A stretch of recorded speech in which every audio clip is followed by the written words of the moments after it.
You know why they call it a half eagle? No, I don't. Okay, well, it's a $5 gold piece, and our standard gold coin was the eagle. That's what everyone called it, and that was a $10 gold piece. Oh, okay. Before Rembrandt, you'd never see the nuance, the subtleties of the face. All of the grooves were basically the same, all the lines were basically the same, the tonalities were the same, but he really introduced a lot of subtleties into the medium. The episode begins with Rick accusing everyone of stealing from his sacred change jar. Corey denies it, Chum oinks like a pig, and the old man flatly declares it's a piggy bank. Rick insists it's a jar, but the gang won't let up. Corey jokes that Rick's saving up for a Malibu Barbie with that money. The old man smirks, saying if Rick draws a snout on it, it's officially a pig. Family meeting or roast session? Hard to tell. Who's been stealing from my jar of change? You know, for my entire life, every time you've had your little jar of change, you've always accused me of stealing out of it. Before Rick can lock up his pennies, a customer strolls in with an 1861 half-eagle gold coin passed down from his grandfather. Rick lights up, explaining this was minted during the Civil War, with a rare C mark for Charlotte, North Carolina. He nerds out on history, explaining how coins were melted down overseas when traded for guns. The seller admits he's hoping for home renovation money. Rick's cautious. This coin is one of the most counterfeited out there. Heather, how are you? I'm doing great. I have an 1861 coin that my grandfather gave to me before he passed away. Okay. It's an 1861 half eagle. Rick calls in Mike, his coin expert, to inspect. Mike confirms, yep, if it's real, it's a jackpot. Philadelphia minted hundreds of thousands, worth maybe $600. Charlotte? Try $15,000. The seller nearly faints. Mike checks the mint mark under magnification, hunting for casting flaws. Finally, he confirms, authentic Charlotte mint coin. Rick beams, seller nearly hugs him, and Corey's just trying to calculate how many sodas he could buy with $15,000. A guy brought in an extremely rare 1861 half eagle. That is, if it's one of the few minted in North Carolina. So I called in my coin guy, Mike, take a closer look. The negotiation begins. The seller asks $12,000. Rick throws down $7,500. They haggle. $9,500 counter. Rick digs in at $8,000 flat. The seller caves, happy to walk away with enough for his remodel. Rick grins, bragging about owning one of the rarest Civil War coins. Translation, someone just turned Grandpa's change jar into a down payment on a house. You could get about $15,000 for this coin. 15? So me having this in my pocket earlier was not a good thing then. Not so much. Back at the shop, bottle drama arrives. A seller brings in a Casper's Whiskey Cobalt Blue bottle from the late 1800s. Rick geeks out, explaining Casper's was the Sears of whiskey, shipping booze by mail. Usually they came in big ceramic jugs, so bottles are rare. The seller wants $500, swearing it's flawless. Rick instantly spots a chip and calls him out. Seller insists it's part of the mold. Sure, buddy.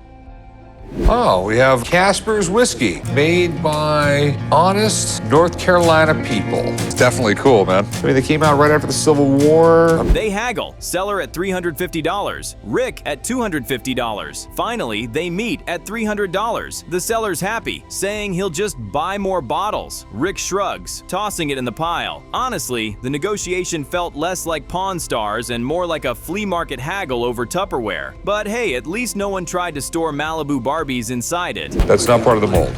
Okay. $350? I don't even notice the chip myself half the time. If I didn't have that chip, I'd pay you. Meanwhile, the Great Change Jar saga continues. Chum admits he used Rick's quarters to buy sodas from Rick's own vending machine. He insists it's a win-win. Rick fumes, explaining the machine takes dollar bills. Chum doubles down, saying he and Corey skim sodas before the machine even gets stocked. Rick finally snaps, yelling, "Don't ever touch my jar again." Chum laugh all the way to the soda aisle. What are you doing? Nothing. Stealing my change. I'm not. I just took some change out to get a soda from the soda machine. Then comes a sports twist. A seller brings in a Dr. Julius Erving signed game-worn sneaker from the 1970s, asking $2,000. Chumley lights up, calling Dr. J one of the greatest dunkers ever. But he's suspicious. The signature just says Julius Erving, not Dr. J. Plus, no proof it's game used. The seller insists it came straight from the man himself 30 years ago. Chum calls in Steve, his autograph expert. Excuse me, can I get some help? What's up, dude? I have here a one-of-a-kind item.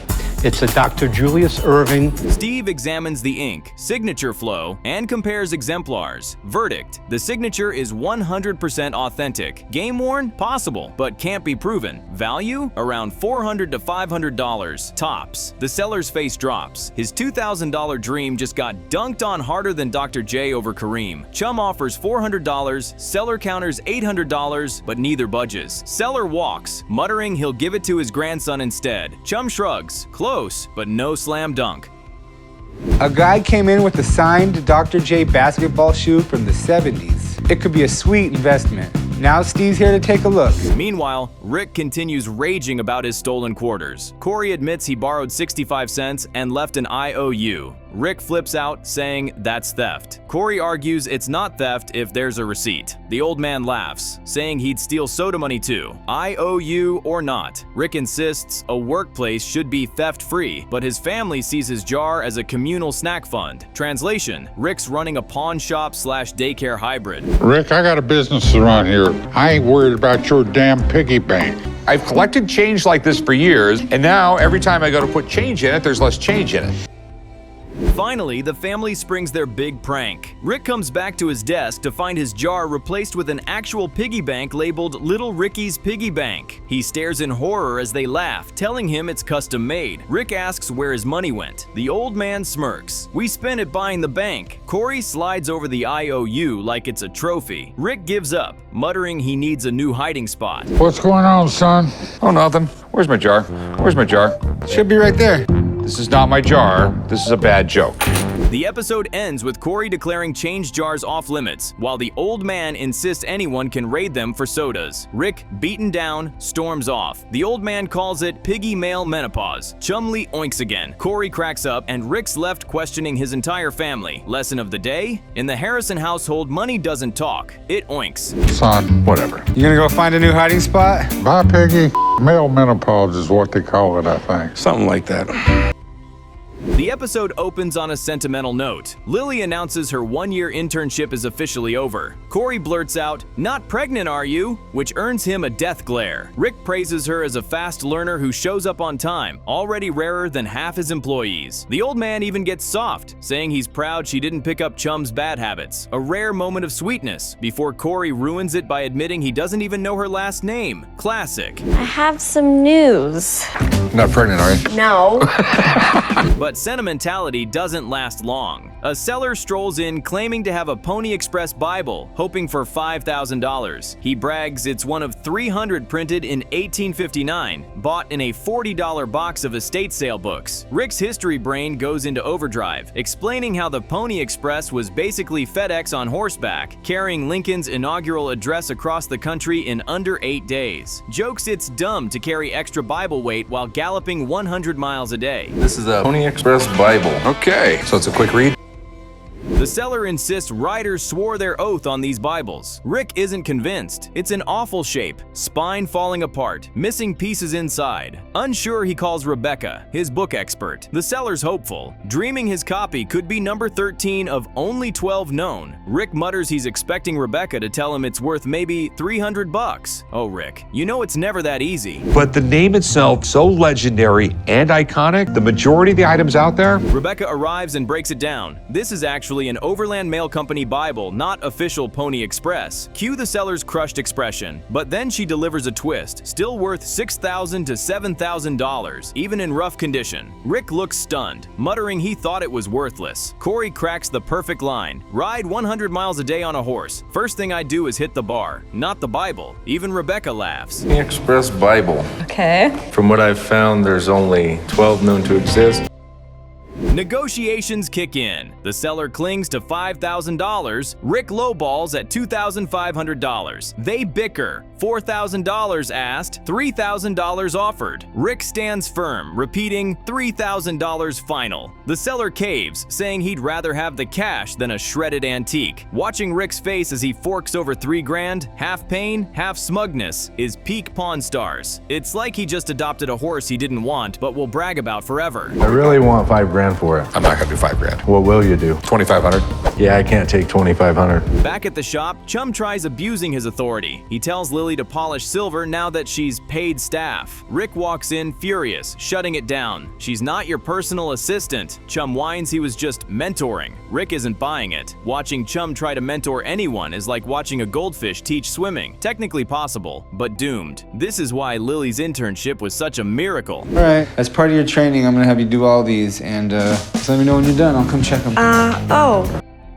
Then comes one of the most intense items. A rabbi brings in a World War II atrocity poster depicting Nazi massacres in Czechoslovakia. Rick calls in Mark Hall Patton, who goes full history mode, explaining it was drawn by Ben Shahn to capture the Nazi destruction of an entire village after Reinhard Heydrich's assassination. Corey reads the text aloud, saying if you can read this and not get pissed off, something's wrong with you. For once, everyone goes quiet. Mark Hall Patton has been my go-to guy for years. The seller wants $3,000. Rick cautiously offers $1,500. The rabbi agrees, saying he hopes it finds a home where people remember its meaning. Corey sums it up best. This isn't just paper, it's a reminder of humanity's darkest chapters. Even Rick looks solemn, rare for a guy who usually jokes about mistresses on Rolls-Royce hood ornaments. This one was heavy, and rightfully so. 200 out of it if we sold it.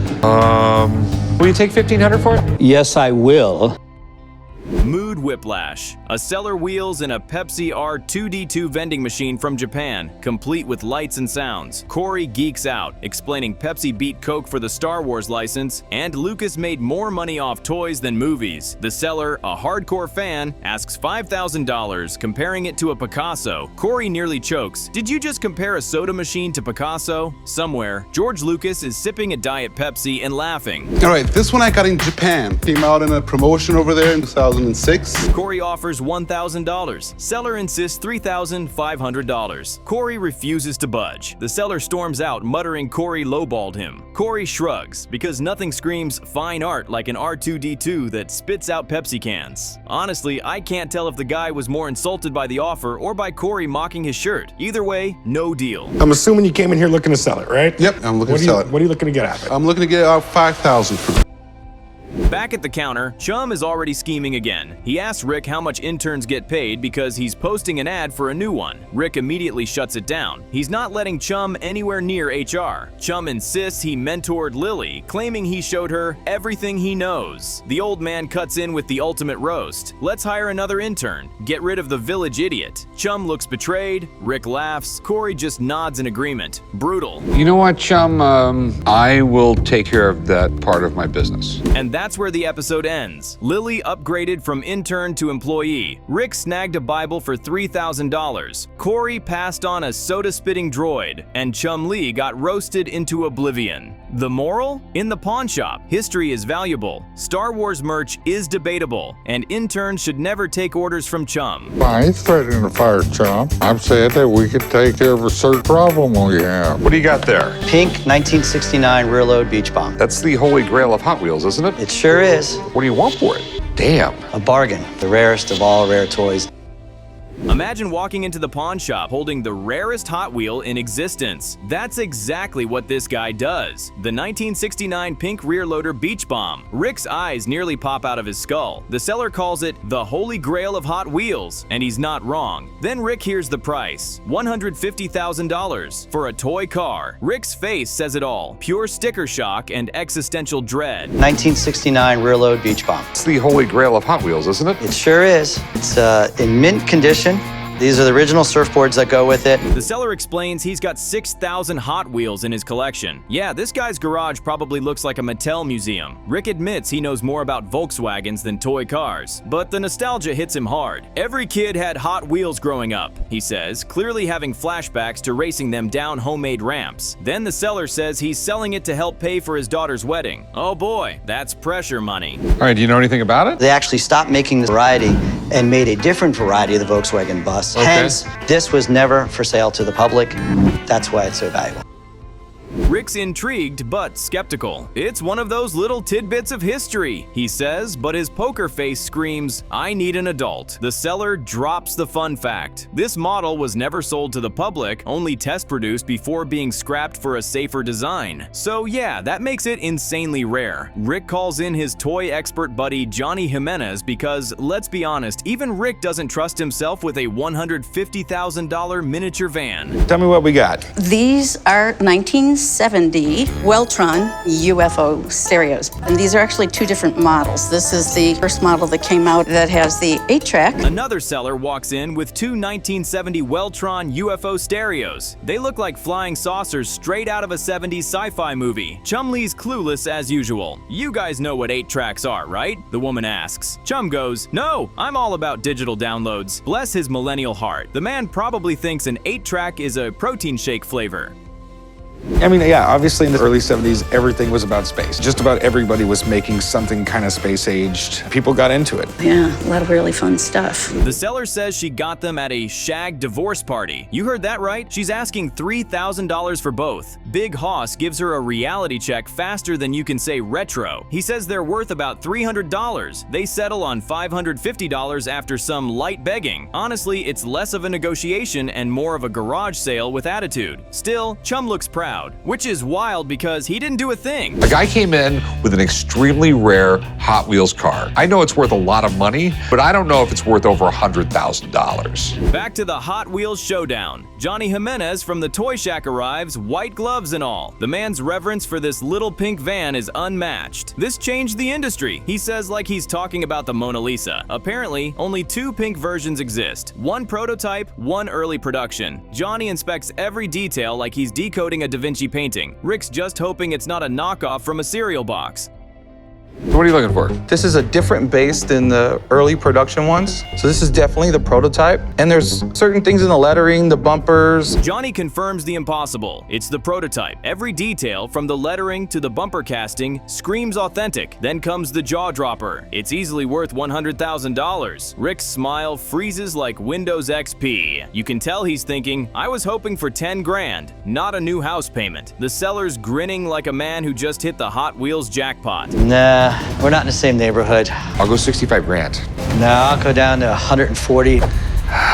I mean, I go as high as 70. Now it's negotiation time, and it's glorious chaos. Rick offers $60,000, trying to act casual. The seller fires back with $150,000, then haggles down to $140,000. Rick bumps to $70,000, the classic Pawn Stars lowball special. You could slice the tension with a butter knife. Ultimately, no deal. The seller takes his pink baby home, declaring it's worth twice Rick's offer. Dude's confidence is hotter than the Hot Wheels paint job.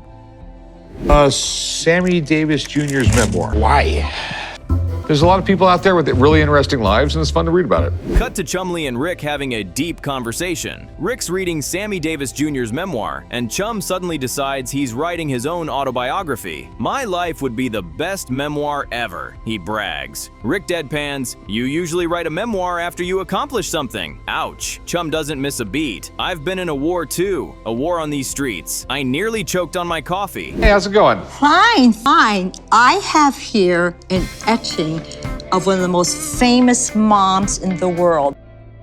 Enter Barbara, who strolls in holding what she claims is a Rembrandt etching. Rick's polite but skeptical. You can see the gears turning. "Please don't be a bathroom print." She says it was a birthday gift from her awesome friends. Rick's intrigued though. Rembrandt? In a Vegas pawn shop? That's either a jackpot or the setup to a very expensive prank. Well, I know it's Rembrandt's mother. What I remember was that there's a couple of etchings that might be his mother. Rick gives a quick art history lesson that puts your high school teacher to shame. He explains how etchings were made with copper plates, wax, and acid. Seriously, the guy could host Pawn Stars Masterclass. Then he breaks down the difference between states, basically, versions of the print. If it's a first or second state, it's worth serious money. Barbara's eyes light up like she's already planning a Super Bowl trip. Oh, Rembrandt. Fantastic. You don't get much better than Rembrandt. I agree with you 1000%. Rick's expert Brett arrives, checks the etching, and drops the truth bomb. This is from the Millennium Edition. meaning it's from the late 20th century, not the 1600s. Basically, a company reprinted it hundreds of times from the original plate. Brett says, it's worth maybe $1,500. Barbara's face does a full window shutdown. You can almost hear the disappointment soundtrack play in the background.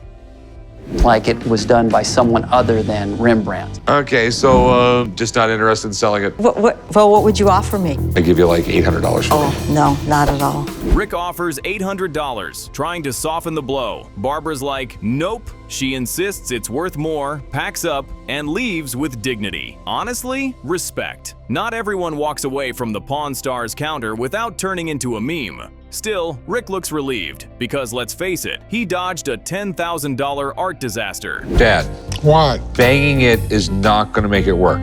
Book's done. Book's done. So overnight, you finished a book. Yep. Let me see the cover. You don't want to see it.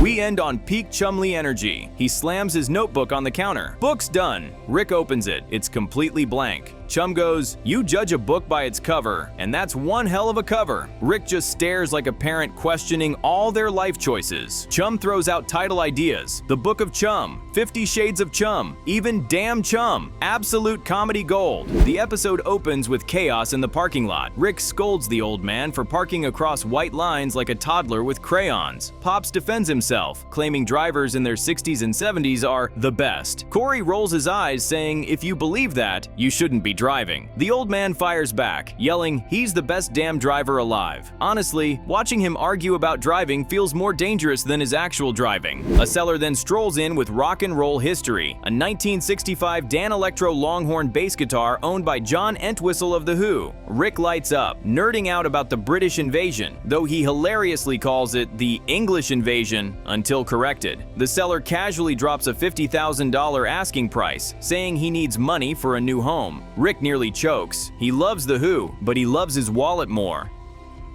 So what do we have here? I have a 1965 Dan Electro Longhorn bass owned by John Entwistle of The Who. Seriously? One of his first basses that he ever owned. Rick inspects the bass, pointing out its immaculate shape and the Sotheby's auction tag proving it came from Entwistle's estate. The seller claims Entwistle even tried to record My Generation on it before switching to another bass. Rick, unsure of value, calls Jesse the guitar expert. Jesse arrives and immediately confirms it's authentic, explaining that Dan Electro has a unique sound and is collectible. The seller beams, already smelling big bucks. It's listed in the Sotheby's catalog. All right. It's definitely cool, man. How much do you want for it? $50,000. American dollars. But here's the catch. Jesse says without proof it was used on stage or in a recording, its retail value is maybe $10,000 to $15,000, not the $50,000 payday the seller wanted. Rick offers $10,000, calling it top dollar. The seller's face drops faster than Rick's hairline in the 90s. He refuses, saying he'd rather keep it than take less than $30,000. Rick shrugs, deal dead. Morale. Owning rock history doesn't mean cashing in like a rock star. And he's asking 50 now. You know, if you were to find one of these in mint condition, probably about a $2,000 base. Now, with the provenance of being John Entwistle. Next up, a woman brings in a fashion relic, a 1968 Richard Nixon paper dress. Rick cracks jokes immediately, imagining someone caught in the rain screaming, "I am not a crook." She explains paper dresses were a late 60s fad, but Nixon's campaign ran with it. The seller asks $1,600, hoping political memorabilia will cover her bills. Rick looks like he'd rather burn it than wear it. Well, it is actually a 1968 Nixon campaign paper dress. I've seen the paper dresses. I have never seen a Nixon paper dress. Negotiations get hilarious. Rick offers $300, calling it Nixon, not Kennedy. They haggle like it's a garage sale. $400, $350, $370, finally agreeing at $360. The seller walks out relieved, while Rick mutters, "It'll go in a watertight container." Honestly, the funniest part is picturing Rick rocking a Nixon paper dress at a convention. That might be scarier than Pops behind the wheel. When you get campaign stuff like this, it really depends on how popular the president is now. If If you had a Kennedy address, it would go for more. Meanwhile, Rick notices Pop struggling to read a book 6 inches from his nose. Rick suggests a driving test, since Pops parks by braille, following road bumps like rumble strips or directions. Pops insists the DMV says his eyesight's fine. Corey jokes he probably bribed someone. Finally, Pops agrees to prove himself in a driving test. Spoiler, this won't end with applause. Rick, what does that say? You're not wearing your glasses? Grandpa, put your glasses on. You can't see. Oh, shut up, Corey. Cut to Corey's dream moment. A seller rolls in a 1940 Indian Chief motorcycle with a sidecar, originally built for World War II. The seller wants $55,000 to $60,000 to pay for his daughter's college tuition. Corey geeks out, explaining Indians were the best military bikes of their time. The seller proudly explains its history, saying even Germans used them after France fell. Corey admits it's one of the coolest bikes he's seen. Hey, how can I help you? Hi, how are you? I've got a really great motorcycle. I think you're gonna want to check it out. Sweet. I got an alley in the back. You want to pull it back there? The seller's bottom line? $46,000. Corey calls in Chris, a vintage motorcycle expert. Chris gushes over the bike, saying it's museum quality and reliable compared to Harley-Davidsons of the era. After a test ride, he values it around $46,000. The seller looks annoyed. It's exactly what he expected, no more. Translation: tuition money's not coming easy. Wow, this thing is clean. I'm speechless. To see an Indian chief like this, it's pretty rare. Most of the time you'll see him at museum. Negotiations heat up. Corey offers $38,000. The seller holds at $46,000. They haggle, Corey eventually stretching to $40,000. The seller reluctantly accepts, admitting he's attached but needs the tuition money. Corey beams. He scored a World War II Indian chief with sidecar at market price. Rick would have probably offered $5,000 and a handshake. So good thing Corey handled it. Oh, I appreciate it, buddy. All right, brother. Thanks, man. Didn't seem like he was too happy with that price because he's dumped so much money into this. Finally, it's Pop's turn for the driving test. In an empty lot, Rick tells him to weave through cones. Pops immediately destroys every cone in sight, reversing into them like it's demolition derby. Corey bets $20 he won't even start the car. Chum Lee stands terrified in the path. Pops plows through, laughing that he only hit the ones with Chum's face on them. This is less a driving test and more a war crime against plastic cones. All right. Give him a driving test. What's he gonna do? More drive. Y'all down for this, Dad? Oh, shut up. Rick calls it terrifying, while Pops claims he did it perfectly. He even brags it was target practice on Chum's face. Rick groans, saying his mom will kill him when she sees the dented car. The old man proudly insists his eyesight is fine. His driving? Not so much. Honestly, Pops could fail a road test and still brag he passed with flying colors. That's confidence money can't buy. It's worse than I thought. Oh! What's he doing?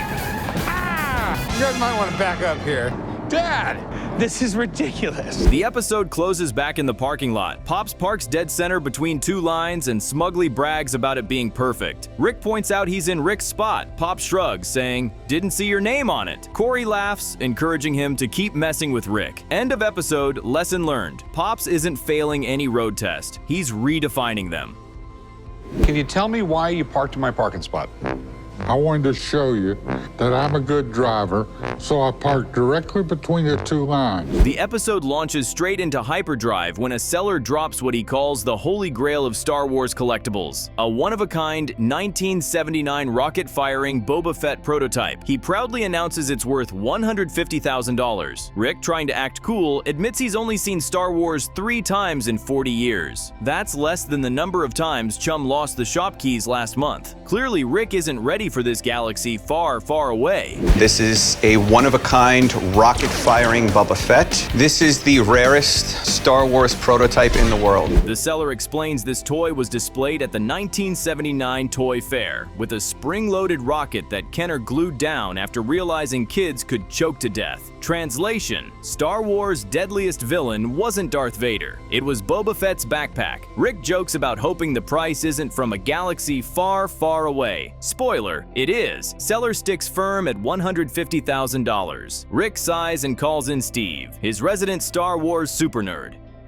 This is pretty amazing. Do you know anything about it? This was actually displayed at the 1979 Toy Fair in New York City. Steve arrives and practically bows before the figure, calling it the holy grail of Star Wars toys. He confirms it's authentic, pointing out tape from the Toy Fair display and minor artwork differences. His verdict? Worth at least $125,000. The seller smirks. Rick swallows hard. He offers $100,000, insisting he's not buying for himself but to resell. The seller dramatically declines, calling it a bounty I cannot accept. Cue sad Imperial March. This was the double-sided tape from the display at the Toy Fair, so that's pretty cool. When you turn it back around, From intergalactic to rusty reality, a seller rolls in with an early 1900s Shelby bicycle with a Sears motor kit. Rick and the expert admire its cool styling, but the rust is brutal. Chrome work alone would cost $1,700. The seller hopes for $2,500, bragging it still runs. Rick smirks, knowing restoration will eat any profit. The guy insists Shelby was huge in the 1920s, but Rick's more focused on how much work it'll take. I brought in an early 1900s Chevy bicycle. I think this bicycle is in real good shape. Motor runs. Restoration expert Bob arrives, confirming it's a cool piece but needs tons of welding and re-chroming. Restored, it might fetch $4,000. Translation: big money, big headache. Rick offers $500. The seller protests, insisting it's at least $2,000. Rick laughs, saying, "I'm not in the business of breaking even." They finally settle at $600. The seller sighs, but takes it. Rick grins, already picturing Chum crashing it in the parking lot. You know I can't pay you $2,500 for it, right? Problem. I'm not in the business of breaking even. What's the least you'll take? How about $2 grand? Next up, a seller proudly presents his Hutchinson spool of wire fastener, basically a 100-year-old stapler. Rick chuckles, calling it the first office supply scam. The seller hopes for $150, showing how it staples paper with a crank. Rick is unimpressed, offering $30. Seller pushes for $80. Rick only goes to $40. Seller caves. Rick mutters it'll probably just sit on a shelf while Chum tries to staple his fingers together. What do you have here? This is my Hutchinson spool of wire. This is pretty cool, man. This is pretty much the first stapler. It's a fastener. Back to the Star Wars saga. Steve returns with a jaw-dropping collection. Over 300 signed Star Wars trading cards and a poster signed by nearly the entire cast and crew, including George Lucas and John Williams, who scribbled the actual Star Wars theme across the page. Rick nerds out at the signatures, admitting even he's impressed. Steve's price? Another $150,000. At this point, Rick's wallet is shaking harder than Luke facing Vader. I think the spool of wire is worth a little bit more than that, but I can't sit on it for that long. Hey man, what's up? What's up, dude? So what is this stuff? Rick tries his usual lowball, offering $100,000. Steve refuses. Rick jokes he wishes Steve had brought a Wookiee costume for Chumlee instead. Corey cracks up, saying they wouldn't need one. Chum's already hairy enough. Steve, undeterred, says he's got one more piece up his Jedi robe. Rick braces for impact. same thing on this. This, one of one piece, this is $75,000. So you want $150,000 for both? I do, yeah. It would take that much to get them out of my hand. The grand finale. Steve unveils a screen-used Death Star model section from the original trench run sequence. It's massive, detailed, and rare. Steve wants $25,000. Rick admits it's cool, but offers only $15,000. Steve refuses, insisting it's priceless film history. Rick shrugs, saying he can't see $25,000 in it. Steve laughs, packing it up, saying it's going back to his safe. Honestly, watching Rick lowball the Death Star might be more dangerous than blowing it up. Yeah, of course. I'm okay with that. I hear it enough. It's good. This is a piece they use for kind of the close-ups of the Death Star trench run. The episode ends with pure comedy. The crew debates which Star Wars characters they'd be. Rick tries to claim Han Solo, but Corey calls him Darth Vader. You went to the dark side a long time ago. The old man insists he's Yoda, quoting, "Do or do not. There is no try." Chumlee whines he'd be Luke, but let's be real. He's R2-D2 at best. Rick groans, wishing someone would Jedi mind trick his family into respect. What's up, Pops? It's a weird Star Wars day. A guy comes in with a Star Wars action figure. It's worth over $100,000.